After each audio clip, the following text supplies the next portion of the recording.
तफसील से, लेकिन जो मूल बात यह है कि जब लैंडफॉल होगा वो कल किसी वक्त दिन में, तो वो एक्सट्रीमली सीवियर साइक्लोनिक स्टॉर्म की कैटेगरी में होगा, जो कि फोनी साइक्लोन के बराबर है। तो इसलिए इसकी मारक क्षमता, घातक क्षमता बनी हुई है और तैयारी उसी के अनुसार मुकम्मल होना चाहिए। अब मैं अपने प्रेजेंटेशन पे आता हूं, जिसमें बाकी तैयारियों के बारे में जिक्र है। नेक्स्ट।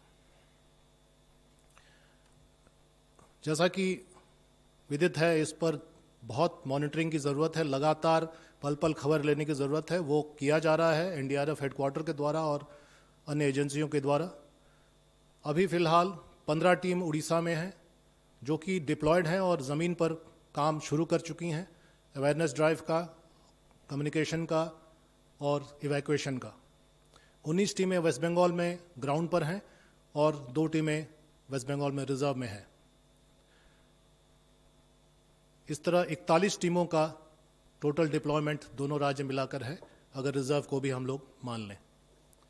सभी के पास वायरलेस और सैटेलाइट कम्युनिकेशन है और क्विक डिप्लॉयमेंट एंटेना है। अगर पूरा कम्युनिकेशन ठप भी हो जाता है तब भी वो एनडीआरएफ हेडक्वार्टर के संपर्क में रहेंगे और वहाँ पर कम्युनिकेशन सेटअप कर सकते हैं लोकल एजेंसीज के लिए।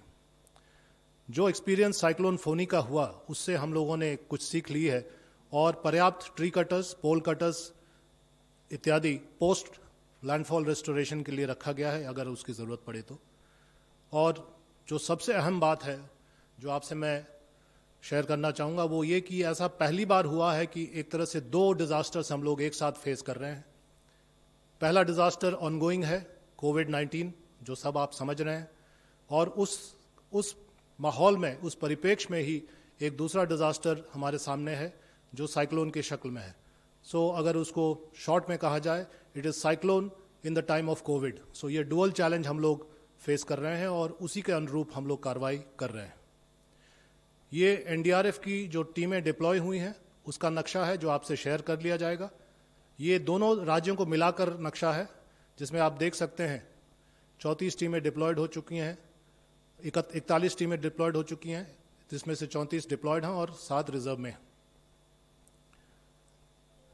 वेस्ट बंगाल में 21 टीमें हैं अगर रिजर्व को माना जाए तो, लाल में रिजर्व है, और 19 टीमें ज़मीन पर ऑलरेडी डिप्लॉयड हैं, अपना काम कर रही हैं। ये लोकेशंस भी यहाँ हैं जो आपसे साझा किया जाएगा, तो आप इसको रख सकते हैं अपने रिकॉर्ड के लिए। 2 टीमें रिजर्व में हैं और 19 टीमें डिप्लॉयड हैं। 6 जिलों में ये डिप्लॉयमेंट हुआ है और 6 जिलों का जो की विवरणी है वो आपके सामने है। इसी तरह उड़ीसा में कुल 20 टीमें, जिसमें से 15 डिप्लॉयड हैं और 5 रिजर्व में हैं। हरे में आप देख सकते हैं जो डिप्लॉयमेंट है और 5 रिजर्व। ये 6 जिले हैं उड़ीसा में, 7 जिले हैं जहां पर डिप्लॉयमेंट हुआ है। स्वाभाविक है कि जिस जिले में ज़्यादा इम्पैक्ट होने की संभावना बताई जा रही है वहाँ ज़्यादा है, तो इसलिए बालासोर में 4 टीमें हैं, केंद्रापड़ा में 3 टीमें हैं, भद्रक में भी 3 टीमें हैं। ये ज़्यादा अफेक्टेड होने की संभावना है, इसी के अनुसार वहाँ पर डिप्लॉयमेंट हुआ। तो 15 टीमें डिप्लॉयड और 5 टीमें रिजर्व। एक एडिशनल हम लोगों ने बैकअप रखा है, और ये जो 6 बटालियन जिनको चिन्हित किया गया है एनडीआरएफ के बटालियन हैं, 11, 9, 1, 10, 4 और 5। 11 बनारस में है, 9 पटना में है, 1 नंबर गुवाहाटी में है, 10 विजयवाड़ा में है, 4 अरकोनम चेन्नई के पास है और 5 पुणे में है।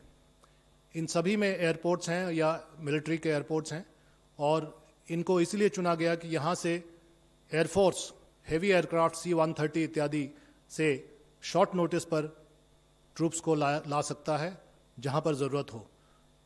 तो मैं आपको बता दूं कि 4 टीमें, प्रत्येक बटालियन में 4 टीमें हॉट स्टैंड बाय में रखी गई हैं, जो कल मैंने बताया था, जो शॉर्ट नोटिस पर उनको एयरलिफ्ट किया जा सकता है और यहाँ लाया जा सकता है जहाँ पर साइक्लोन का इम्पैक्ट हो रहा है।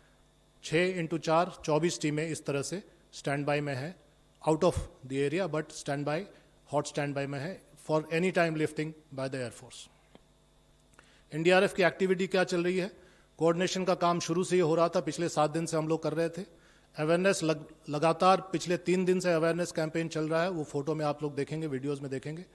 और साइक्लोन के बारे में अवेयरनेस चल रहा है और साथ साथ कोविड के बारे में भी अवेयरनेस चल रहा है। क्योंकि एक उदाहरण मैं दे दूं, जिस साइक्लोन शेल्टर में 1000 की कैपेसिटी नॉर्मल में है, अगर सोशल डिस्टेंसिंग माना जाए तो वहाँ पर सैनिटाइजेशन करना होगा, सभी प्रकार के सैनिटाइजेशन इत्यादि के प्रिकॉशंस लेने होंगे और सोशल डिस्टेंसिंग के आधार पर हो सकता है 1000 की कैपेसिटी वाले नॉर्मल साइक्लोन शेल्टर में अब 500 या 400 लोग ही रह पाए।